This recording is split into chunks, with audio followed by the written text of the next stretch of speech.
two objects have position vectors Ra of t equals 41t minus 7x plus 20t plus 12y and Rb of t equals 17t plus 13x plus 9t plus 14y.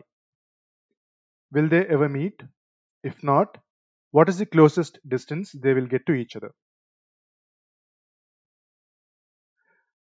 So what we are basically interested in is the position of one object with respect to the other.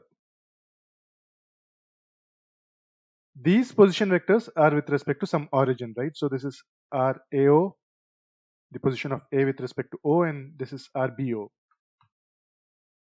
But we only want to know whether these two will meet, and if they don't meet, how close will they get to each other.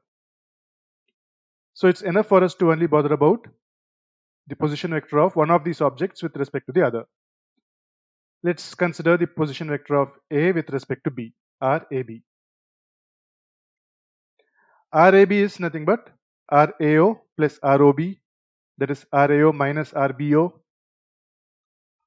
These are those two vectors, RAO and RBO. And therefore RAB equals 24t minus 20x plus 11t minus 2y. If these two objects were to ever meet, then this position vector would become 0, right? Because B would be where A is. And therefore, the position of A with respect to B is 0. And that would mean that the x component and y component of RAB must be 0, which means that 24t minus 20 equals 0 and 11t minus 2 equals 0. And there exists no such value of t for which both these equations are true. Right? This would return tau equals 2 by 11 and this would return tau equals 20 by 24. And they are not the same. And therefore A and B will never meet. Alright, so the next question is, how close will they ever get to each other? To determine that, of course, we will need an expression for the distance between the two objects. And that is nothing but the magnitude of this vector, right? Because this is the position vector of A with respect to B. And therefore, the magnitude of this vector would give the distance between A and B. The magnitude, we'll call it S.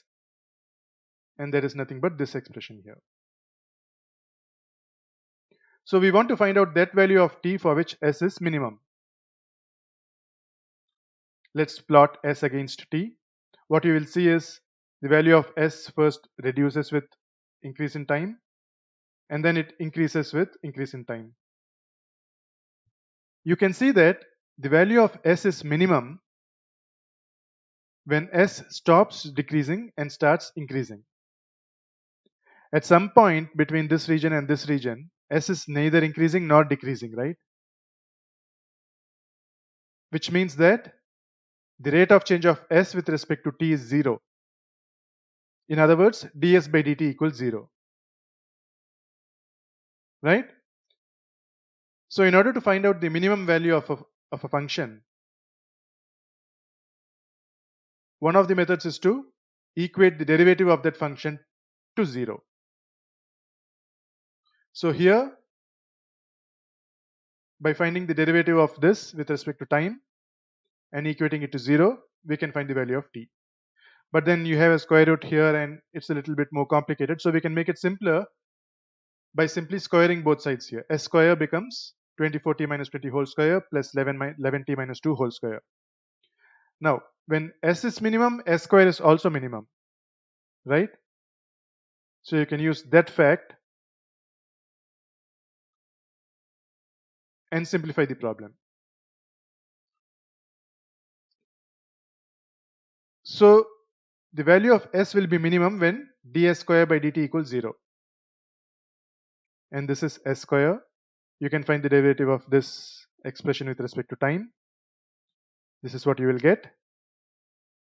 And when you equate it to 0, you get the value of t as 0.72, which can then be used in this equation to find the value of S.